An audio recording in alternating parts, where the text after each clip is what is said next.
कार्यक्रम देख रहे हमारे सभी दर्शकों को नमस्कार। स्वागत है आपका आपके पसंदीदा कार्यक्रम में जिसका नाम है घर संसार।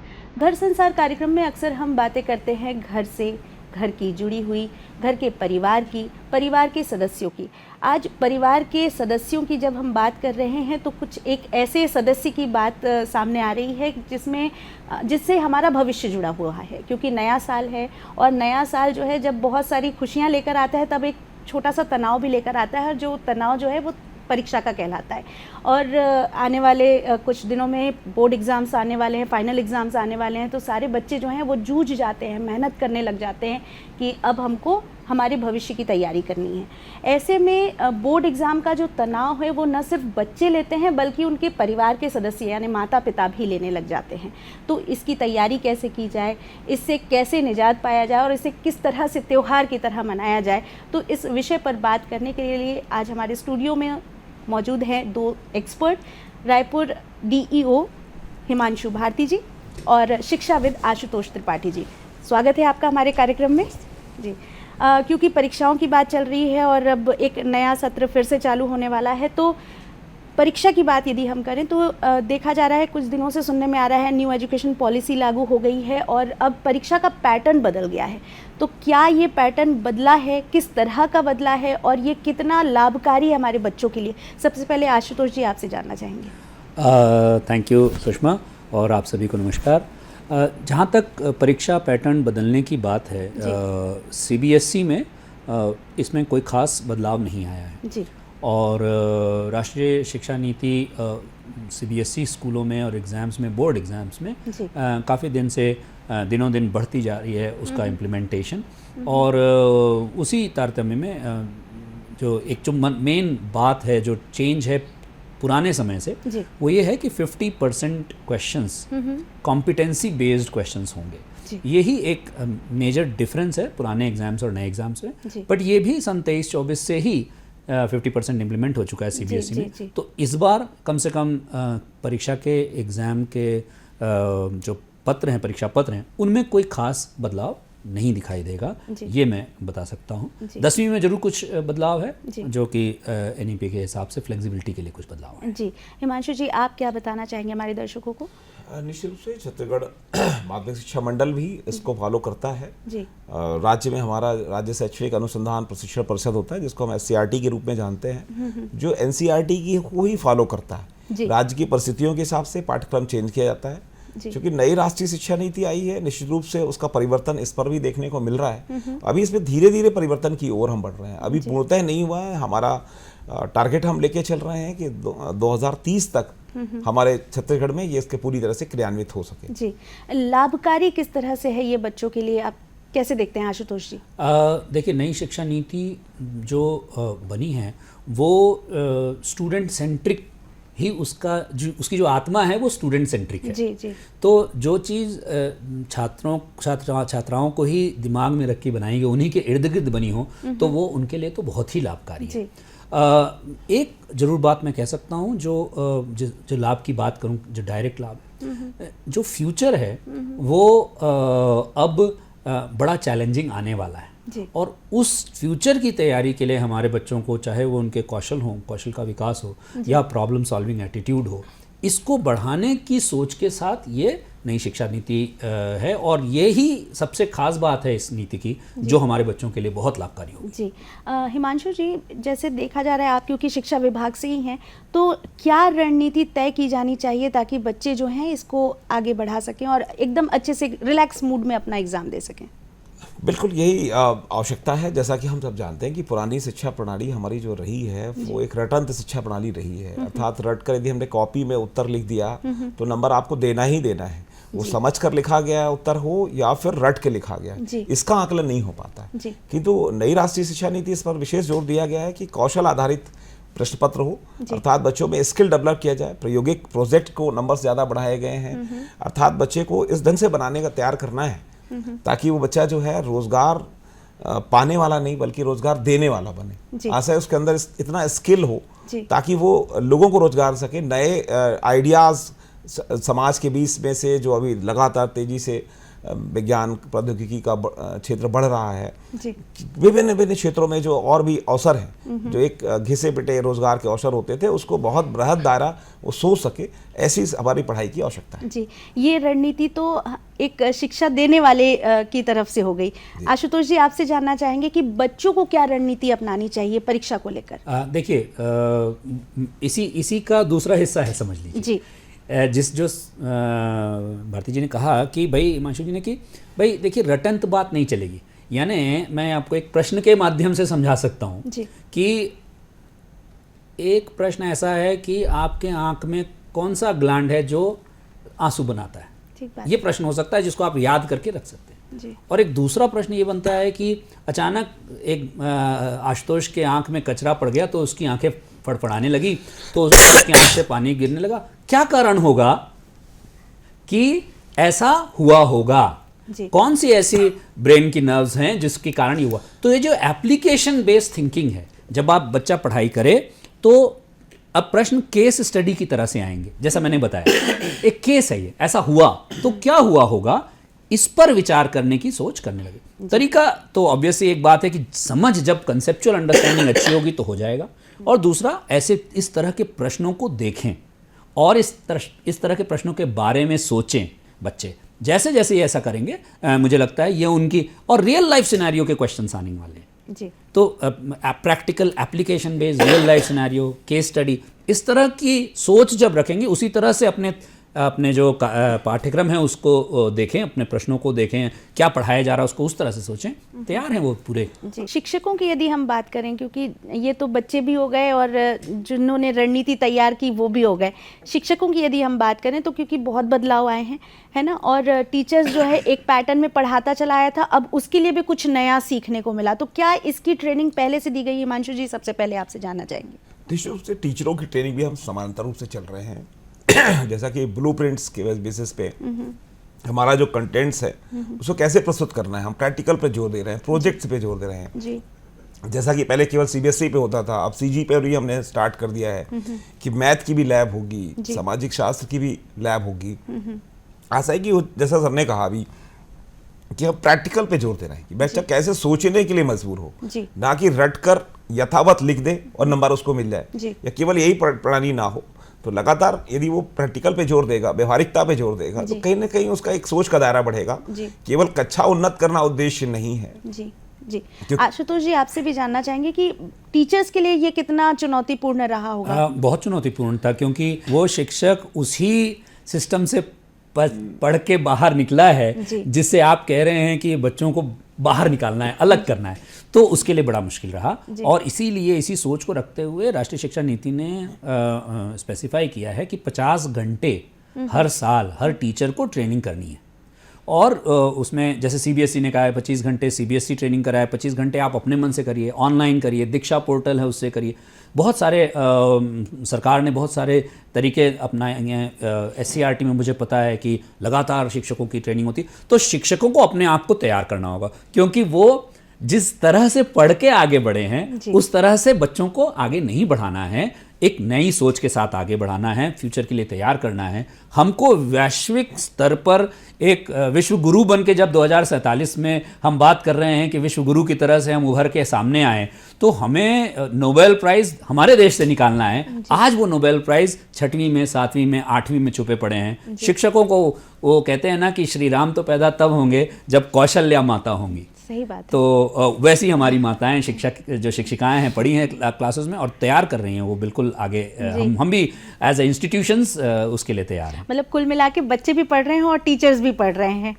तो आपने कार्यक्रम की शुरुआत में कहा था कि बोर्ड एग्ज़ाम जो है वो 23-24 में भी वही पैटर्न लागू किया गया था बोर्ड एग्ज़ाम में, और 10वीं की परीक्षाओं में कुछ छोटे मोटे बदलाव किए गए हैं। मैं आपसे जानना चाहूंगी वो क्या बदलाव किए? 10वीं की सीबीएसई बोर्ड ने एक्चुअली राष्ट्रीय शिक्षा नीति में 4.37 और 4.38 में फ्लेक्सिबिलिटी की बात करी है। अच्छा।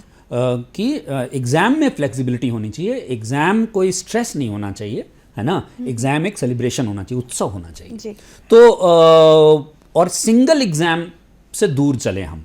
ठीक बात। उसी दिशा में central board of secondary education ने 2 एग्जाम्स क्लास 10th में देने का ऑप्शन बच्चों को दिया है इस साल से पहली बार। और वो ऐसा है कि आप अपना बोर्ड एग्ज़ाम तो जो मार्च में होता है, फरवरी मार्च में अभी शुरू हो जाएगा 17 फरवरी से, वो एग्ज़ाम दे दें, उसके बाद रिजल्ट भी आ जाएंगे। उन रिजल्ट के बाद कभी ऐसा होता है कि बच्चे की तबीयत खराब हो गई या उस दिन का एग्ज़ाम अच्छा नहीं गया, तो इस बार सेंट्रल बोर्ड एक फिर से बोर्ड एग्ज़ाम देने का ऑप्शन दे रहा है। अच्छा, यानी कि आप 3 सब्जेक्ट्स में केवल मैथ्स, साइंस, सोशल और लैंग्वेज, इनमें से 3 सब्जेक्ट में आप एक तरह से इम्प्रूवमेंट कर सकते हैं और इन दोनों एग्जाम्स में जो बेहतर स्कोर होगा वो चुना जाएगा। ये एक बहुत बड़ा बदलाव है और हिमांशु जी मानेंगे कि प्रैक्टिकली इसको कर पाना कितना मुश्किल है। और सीबीएसई पिछले 2-3 सालों से इस पे विचार विमर्श कर रहा था और अभी भी केवल 10वीं में कर पाया, 12वीं में नहीं। तो लेकिन ये एक बहुत बड़ा चेंज है जो 10वीं वालों बच्चों के और पेरेंट्स के लिए इन्फॉर्म होना जरूरी है कि 10वीं का पहला बोर्ड एग्जाम बच्चे जब दे देंगे, उसके बाद उनके पास अगर नंबर नहीं अच्छे आते हैं तो उसमें इंप्रूवमेंट करने का एक और एग्जाम का ऑप्शन मई में होगा, जो आपके लिए बहुत अच्छा है और स्ट्रेस से दूर करेगा। जी, ये मैं आपसे जानना चाहूँगी क्योंकि मैं भी माध्यमिक शिक्षा मंडल से ही पढ़कर निकली हुई हूँ, तो एक प्रश्न आता है कि हमारे टाइम पे भी एक श्रेणी सुधार परीक्षा की दी जाती थी। चाहे आप पास हो रहे हों तो भी यदि आप अपने रिजल्ट से आप यदि संतुष्ट नहीं हैं तो आप श्रेणी सुधार परीक्षा में आप परीक्षा दे सकते थे। ये किस तरह से अलग है इस पैटर्न से? हाँ, निश्चित रूप से वही बात जैसा अभी त्रिपाठी जी ने कहा कि हमें पहले साल भर हम पढ़ाई करते हैं, पढ़ाई के बाद जिस दिन हमारी परीक्षा है उसी दिन मान लीजिए बच्चा बीमार पड़ जाता है या किसी कारण से अपना पूरा 100% परफॉर्मेंस कॉपी पे नहीं दे पाता, वो जीवन भर उसके साथ मार्कशीट में जुड़ जाता है। तो पहले जैसा कि केवल श्रेणी सुधार की बात थी, अभी वर्तमान में सभी विषय में बच्चा इंप्रूवमेंट कर सकता है। मतलब जैसा इंजीनियरिंग कॉलेज में, मेडिकल कॉलेजेस में बैक लग जाने के बाद वो सारे विषय में बैठ सकता है। अब हम माध्यमिक शिक्षा मंडल में भी 10वीं और 12वीं में भी सारे विषयों में बच्चा जून में बैठ सकता है। मतलब बच्चों को ये तनाव नहीं रहेगा कि किन्हीं कारण से मैं उस दिन अच्छा परफॉर्म नहीं कर पाया, मैं उस दिन भूल गया, या मतलब मेरा दिमाग घूम रहा था, चक्कर आ रहा था, इसलिए मैं पूरे अटेम्प्ट नहीं कर पाया। तो उसके लिए भी ऑप्शन है कि भाई जून में आप फिर बैठ जाइए, मार्कशीट कंपाइल हो गया उसको, बल्कि ये भी नहीं उसको लिखा जाएगा कि बच्चे को सप्लीमेंट्री आई है। अच्छा, तो इस तरह से बैड रिमार्क भी नहीं मिल रहा है उस मार्कशीट पे। तो कहीं ना कहीं इससे तनाव कम करने का ही उद्देश्य लेकर ये किया गया है। यदि बच्चों में क्षमता है तो उसको अच्छे नंबर मिलना चाहिए। जी, ये बहुत अच्छी जानकारी दी। हम इस चर्चा को आगे बढ़ाएंगे, वक्त तो चला एक छोटे से ब्रेक का। दर्शकों, मिलते हैं ब्रेक के बाद।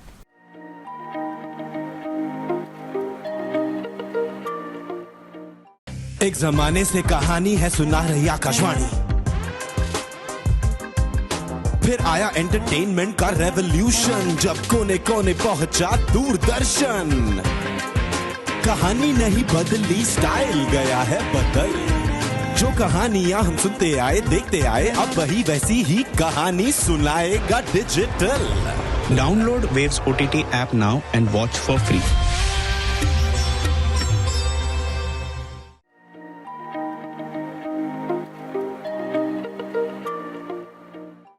दर्शकों, स्वागत है आपका ब्रेक के बाद आपके पसंदीदा कार्यक्रम में जिसका नाम है घर संसार। घर संसार कार्यक्रम में आज हम बच्चों के बारे में बात कर रहे हैं, परीक्षाओं के बारे में बात कर रहे हैं। विषय है तैयारी से सफलता तक। आज हिमांशु भारती जी, डीईओ रायपुर, और शिक्षाविद आशुतोष त्रिपाठी जी हमारे साथ यहाँ स्टूडियो में मौजूद हैं। ब्रेक में जाने से पहले हम बात कर रहे थे एग्ज़ाम पैटर्न में आए जो बदलाव है उनके विषय पे। एक और प्रश्न आ रहा है कि प्रश्न क्या आ रहा है, हम बाहर गए थे और हमने कुछ बच्चों से भी बात की और जो प्री बोर्ड एग्ज़ाम दिलाकर बच्चे बाहर आ रहे थे और उनकी कुछ मिली जुली प्रतिक्रियाएँ हमें मिली। आइए सबसे पहले सुनते हैं वो प्रतिक्रिया। डर ही ज़्यादा लग रहा है अभी, क्योंकि हमें हमारी जितनी तैयारी है वो दिखने मिल रही है और बोर्ड के लिए एक तरीके से टेस्ट हो रहा है हमारा, तो काफ़ी नर्वसनेस है बट एक्साइटमेंट भी है क्योंकि क्वेश्चंस अच्छे बन जाते हैं तो उससे ठीक। जो कॉम्पिटेंसी बेस्ड क्वेश्चन होते हैं उसको यूजुअली पहले जो भी कॉन्सेप्ट्स होते हैं, जो भी थ्योरी हमने पढ़ा है उसको पहले मतलब उसमें फॉलो करके देखते हैं। अगर वो बैठ रहा है तो कोशिश करते हैं उसको बनाने की, बिकॉज वो थोड़ा सा सिलेबस से हमारा ऊपर हो जाता है क्योंकि वो थोड़ा हार्ड होता है हमारे लिए, बट ट्राई पूरा करते हैं कि वो हमसे बनने की कोशिश हो। But it's a good kind of question we had, because if we giving the competition exams like NEET and JEE, it will help in that exam for our future also. मैं अभी तो फ़िलहाल बोर्ड के लिए focus कर रही हूँ, but once my board gets over I will focus on the 11th concept which will come in competition, क्योंकि बोर्ड्स के लिए 12th को मेरा पूरा रेडी हो जाएगा, पर कंपटीशन के लिए 11th भी ज़रूरी है, तो वो मैं उस टाइम गैप में कंप्लीट करके दोनों साथ में हो जाएगा। मैं अभी जस्ट प्री बोर्ड एग्ज़ाम दे के आ रही हूँ बिजनेस स्टडीज़ का। सो मैंने ये नोटिस किया कि कॉम्पिटेंसी बेस्ड क्वेश्चंस बहुत बढ़ गए हैं एंड एमसीक्यूज़ भी बहुत थ्योरेटिकल ना जाके कॉम्पिटेंसी बेस्ड आ रहे हैं। सो ऑब्वियसली बोर्ड एग्ज़ाम्स का तो स्ट्रेस है ही, बट आई थिंक मैं कॉन्फिडेंट हूँ और प्रिपेयर्ड हूँ that I can do much better than what happened with me in pre boards. मैं सब नहीं लिख पाई जो मुझे आता था, maybe due to time constraints and मुझे क्लिक नहीं किया होगा, बट आई एम होपिंग कि बोर्ड एग्जाम में मेरे साथ ऐसा ना हो। Thank you. मैं सीए करना चाहता हूँ आगे जाके। अभी मैं भी प्री बोर्ड से क्या हूँ बिजनेस स्टडीज़ का, और हाँ कॉम्पिटेंसी लेवल है क्वेश्चंस का। मुझे थोड़ा सा कॉन्फिडेंस बूस्ट करना है क्योंकि मेरा कॉन्फिडेंस लूज हो जाता है पेपर्स में, और बोर्ड एग्ज़ाम के लिए प्रैक्टिस भी करना है और आगे जाके मुझे सीए करना है, तो उसके लिए मुझे प्रैक्टिस करना पड़ेगा हर चीज़। लाइक कॉम्पिटेंसी बेस्ड क्वेश्चन में कीवर्ड्स ज़्यादा यूज़ करते हैं, और कॉम्पिटेंसी में आप ऐसे नहीं कि आप सिर्फ क्वेश्चंस रट के आंसर दे पाएंगे। वहाँ पे मतलब आपको उस कॉन्सेप्ट का इन डेप्थ नॉलेज होना चाहिए, तभी वो कॉम्पिटेंसी बेस्ड क्वेश्चंस बनेंगे। जैसे आज भी बीएसटी का प्री बोर्ड था, तो उसमें बहुत सारे कॉम्पिटेंसी बेस्ड क्वेश्चंस थे, और मेरे को समझ आया कि भाई ये कॉन्सेप्ट्स मेरे क्लियर नहीं है क्योंकि वो क्वेश्चन में से नहीं बने। मैम आगे करियर का तो हमें साइकोलॉजी ऑप्ट करनी है, साइकोलॉजी ऑनर्स, एंड बोर्ड की प्रिपरेशन अभी अच्छी चल रही है। अभी हमारे फ़िलहाल में प्री बोर्ड्स हो रहे हैं, प्री बोर्ड 1 और 2 हुआ है, उसमें मार्क्स अच्छे आ रहे हैं, तो प्रिपरेशन तो ठीक है। अब देखते हैं कि बोर्ड्स में क्या होता है। ऑब्जेक्टिव पैटर्न हुआ है एंड कॉम्पिटेंसी बढ़ा है पहले से, क्वेश्चंस थोड़े से हार्ड हुए हैं, बट अच्छे से अगर पढ़ लेंगे हम लोग, एनसीईआरटी से अगर किए तो हो जाएगा आंसर, बट फोकस करना है और ज़्यादा, यही है। हाँ, हमको सेशन के शुरू में ही मैम ने बता दिया था कि हमको कॉन्सेप्चुअल क्लैरिटी होना बहुत ज़रूरी है ये case based question and competency based question को सॉल्व करने के लिए। लाइक रटने से तो ये सब नहीं बनेगा, तो मैम ने हमको पहले से ही अलर्ट कर दिया था कि focus on keywords of NCERT और मेन कॉन्सेप्ट क्लियर होना चाहिए, so we can easily solve all the case studies and all the questions. Ashutosh ji, Himanshu ji, ये जो प्रतिक्रियाएं हमको सुनने को मिली, तो कुछ मिलीजुली प्रतिक्रिया थी। ये जैसे कुछ बच्चे बहुत कंफ्यूज थे कि हम क्या करें। कंफ्यूजन उनके बोर्ड एग्जाम को लेकर भी था, कंफ्यूजन उनके कॉम्पिटिटिव एग्जाम्स की तैयारी को लेकर भी था, क्योंकि दोनों का समय एक साथ आ रहा है। कुछ बच्चे जो हैं वो ये कह रहे हैं कि भाई मेरा मोरल डाउन हो गया है और पता नहीं आगे क्या होगा, ये भी है। और कुछ बच्चे कह रहे हैं कि मैं बहुत संतुष्ट हूँ, मतलब मैं सही दिशा में जा रहा हूँ। तो जिनका मोरल डाउन हो रहा है, या फिर जो बच्चे कॉम्पिटिटिव एग्जाम्स की तैयारी कर रहे हैं, आशुतोष जी आपसे जानना चाहेंगे सबसे पहले, उनके लिए आप क्या संदेश देना चाहेंगे? मैं उनसे सिर्फ एक बात ये कहना चाहूँगा, अपने ऊपर विश्वास रखो। ये तुम्हारे 12 साल की शिक्षा का बोर्ड एग्ज़ाम है या कॉम्पिटिटिव एग्ज़ाम है, तो तुम अच्छा ही करोगे, तुम अच्छा ही करोगी। इस बात से सबसे पहले अपने ऊपर विश्वास रखो। घबराहट होती है, नेचुरल है। और दूसरा ये कि ये जो कॉम्पिटिटिव एग्ज़ाम है, केवल और केवल जेई ऐसा एग्ज़ाम है जो अभी जनवरी में सेकेंड हाफ में होगा। क्लैट हो चुका है और नीट बाद में आएगा एग्ज़ाम के बाद। तो जो मेनली जेई वाले बच्चे हैं, आप फिज़िक्स केमिस्ट्री मैथ्स जेई में भी देंगे और बोर्ड में भी, इसलिए आप सब जानते हैं, आपकी पूरी तैयारी है। आपने जो प्री बोर्ड एग्ज़ाम दिया है उसमें आपने जो नंबर पाए हैं वो इस बात का रिफ्लेक्शन नहीं है कि आप कमज़ोर हैं, इस बात का रिफ्लेक्शन है कि कुछ दिन आपने उसको ध्यान नहीं दिया। हिमांशु जी, आप क्या बच्चों से? मेरा बच्चों से ये कहना है कि जब आप विचलित होंगे तो अपना 100% परफॉर्म नहीं कर पाएंगे। अर्थात पहले ये देख लीजिए, परीक्षाएं आएंगी, हर साल देना है कि परीक्षा एक बार नहीं आता जीवन में, बाद में दे सकते हैं। अब आप बच्चों की क्षमता के हिसाब से उसको प्राथमिकता तय करनी चाहिए। कई बार पालकों के दबाव की वजह से बच्चे को लगता है कि ये नीट जेईई इस बार क्वालिफाई नहीं हो तो क्या होगा, तो आपको लगता है कि नहीं मेरी क्षमता भी नहीं है, तो अनावश्यक बच्चों को, पालक बच्चों पे दबाव ना बनाए। पहले वो तय करे कि मेरा 12th वन टाइम है, तो पहले मैं उस पर फोकस करूं, उस पर जितना मैं कर सकता हूं वो करूंगा, नहीं हो पाएगा तो नेक्स्ट टाइम दूंगा। उसके लिए ड्रॉप भी ले सकता है, आगे भी कर सकता है, क्योंकि साल भर बच्चा यदि पढ़ाई करता है निश्चित रूप से आत्मविश्वास पैदा होता है। उतना ही वो लक्ष्य तय करे जो उसके लक्ष्य से दायरे से बाहर है, वो लक्ष्य अननेसेसरी पालकों के दबाव से वो तनाव ना ले। पालकों की बात की आपने, तो जनरली ये देखा जाता है कि बच्चा तो तनाव में है ही, साथ में बोर्ड एग्ज़ाम का तनाव जो है वो पेरेंट्स भी ले लेते हैं।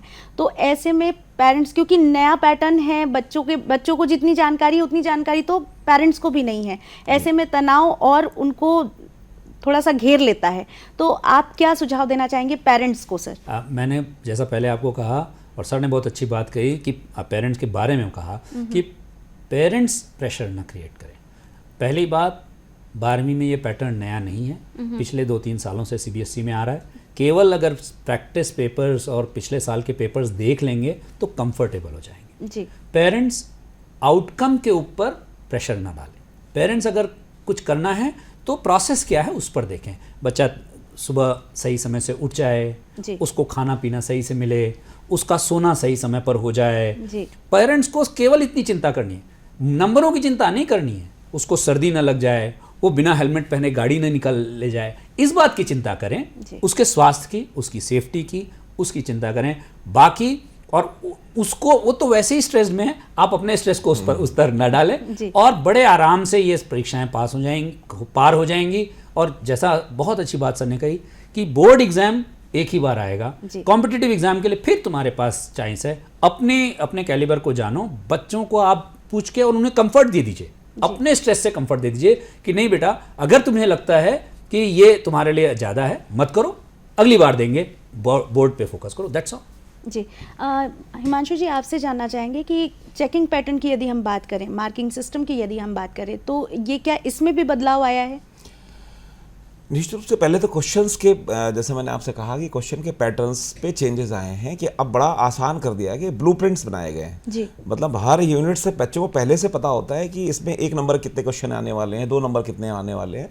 तो कहीं ना कहीं हर ज़िले में तैयारियां चल रही हैं। जैसे रायपुर ज़िले की मैं यदि बात करूं तो हमारे ज़िले में हम मिशन उत्कर्ष के माध्यम से, कलेक्टर महोदय के माध्यम से बोर्ड रिजल्ट हमारा अच्छा है, बच्चे तनाव ना लें, उनको लगातार हम परीक्षा दिला रहे हैं। परीक्षा से फैमिलियर हो जाए कि ऐसे ही आने वाला है। हमने एक बहुत अच्छे एक PLC ग्रुप बनाया हुआ, टीम बनाया हुआ है जो बोर्ड के पैटर्न को समझते हैं या बोर्ड से जुड़े हुए लोग हैं। वही क्वेश्चन पेपर, वही तरीका होता है ताकि लगे यही तो हम करते आए हैं। साल भर हमने 10 क्वेश्चन पेपर दिए, यही तो हमारा बोर्ड में भी आने वाला है, तो वो तनाव नहीं लेते हैं। जब बात कर रहे थे हम लोग कौशल विकास की या कौशल की, तो क्योंकि स्किल बेस्ड ही पढ़ाई लिखाई हो गई है अब आजकल, तो बच्चों को, पेरेंट को किस तरह से समझाया जाए? क्योंकि जनरली बात होती है हमको इंजीनियर बनना है, CA बनना है, डॉक्टर बनना है, ऐसे में कुछ और भी फील्ड में करियर अपॉर्चुनिटी हो सकती है। इस चीज़ को कैसे आगे बढ़ाया जा सकता है? मुझे ऐसा लगता है कि अब धीरे धीरे जो मैं पेरेंट्स से भी मिलता हूँ और बच्चों से भी, आजकल बच्चे बहुत जागरूक हैं और नई नई जो भी अपॉर्चुनिटीज़ सामने आ रही हैं वो इंटरनेट के माध्यम से और गूगल के माध्यम से और ChatGPT के माध्यम से सब उनको जानकारी है। पेरेंट्स को ये कहना है कि आप भी उससे जुड़े रहें, उससे अछूते ना रहें आपके कार्यक्रम के माध्यम से। ये सब लोगों को ये जानकारी मिल रही है कि केवल इंजीनियर बनना ज़रूरी नहीं है, एक गेमर बनने के भी फ्यूचर है, एक AI स्पेशलिस्ट बनने का भी फ्यूचर है, राइट। तो अलग अलग तरह से चीज़ें, आप बहुत सारे करियर्स हो गए हैं और छोटे छोटे करियर है ना। आज मीडिया में बहुत अपॉर्चुनिटीज़ हैं, आज आर्ट एंड डिज़ाइन में बहुत अपॉर्चुनिटीज़ हैं। तो हर एक चीज़ों को देखें और केवल अपने समय, बेसिकली अपने समय से बाहर निकलें। आज के समय में आ जाएंगे तो देखेंगे चारों तरफ केवल अपॉर्चुनिटीज़ हैं। सर ने सही कहा, स्किल नहीं है तो अपॉर्चुनिटी नहीं है आपके पास, स्किल है तो हर चीज़ बनाने की आपके पास क्षमता है और नौकरी देने वाले बनने की सोच रखेंगे तो आप और नई स्किल्स सीखते रहेंगे। हिमांशु जी, इस समय जो दौर चला है वो कोचिंग्स का ज़्यादा दौर चला है। बच्चों को स्कूल आना हो ना आना हो, लेकिन कोचिंग्स ज़रूर जाना है। तो इसके लिए आप क्या बच्चों को सुझाव देंगे? बोर्ड एग्ज़ाम के लिए कोचिंग्स ज़रूरी है या नहीं है? बिल्कुल नहीं है। देखिए, अभी जो नई राष्ट्रीय शिक्षा इसी बात पे जोर दे रही है। कोचिंग्स भी कहीं ना कहीं रटाने का काम करते हैं और रटाने के बाद रिजल्ट तो मिल जाते हैं किंतु उतना कौशल नहीं होता, प्रैक्टिकल नॉलेज वो कतई नहीं देते हैं।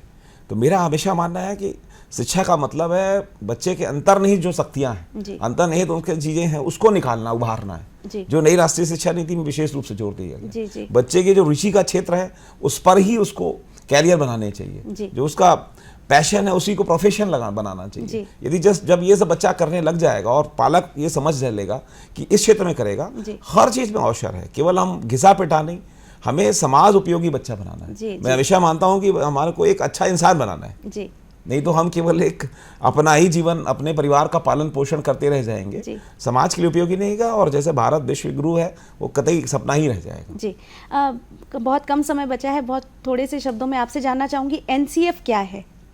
नेशनल करिकुलम फ्रेमवर्क जो है वो आप ये समझ लीजिए कि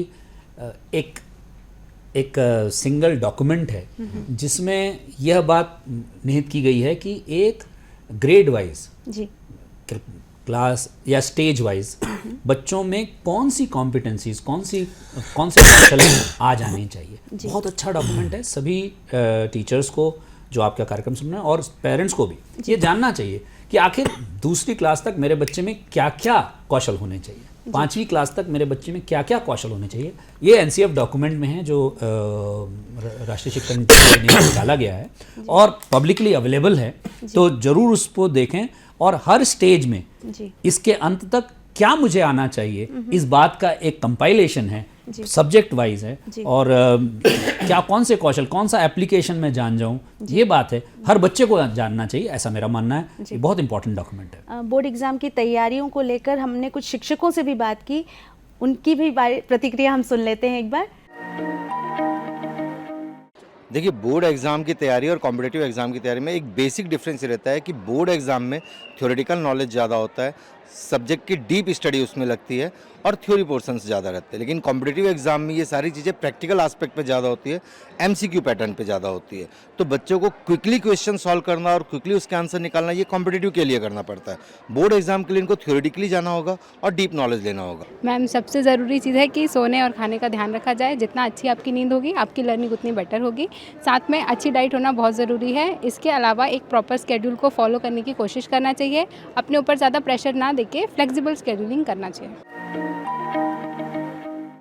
ये बहुत अच्छे सुझाव थे, और आशुतोष जी और हिमांशु जी, आपने भी जो सुझाव दिए वो भी हमारे बच्चों के लिए बहुत जानकार साबित होंगे और बहुत मदद होगी उनको बोर्ड एग्जाम की प्रिपरेशन के लिए। आप हमारे स्टूडियो में आए, उसके लिए आपका बहुत बहुत धन्यवाद। धन्यवाद। दर्शकों, तैयारी से सफलता तक इस विषय पर आज हमने बातचीत की, और जो सार निकल कर आता है वो ये है कि परीक्षा को कभी भी तनाव के रूप में ना देखें, बल्कि जैसा कि आशुतोष जी ने भी कहा, हिमांशु जी ने भी कहा कि इसे एक त्यौहार की तरह मनाइए। जिस तरह आप दिवाली की तैयारी करते हैं, क्रिसमस की तैयारी करते हैं, ईद की तैयारी करते हैं, होली की तैयारी करते हैं, उसी प्रकार आप परीक्षाओं की भी तैयारी कीजिए। और यकीन मानिए, जैसे आप साल भर से तैयारी शुरू कर देंगे ना, तो लास्ट में आपको कभी भी मेहनत उतनी नहीं पड़ेगी, मतलब भारी नहीं पड़ेगी। तो कीजिए तैयारियां अपनी परीक्षाओं की और हमारे अगले कार्यक्रम की। स्वीकार कीजिए हमारा नमस्कार।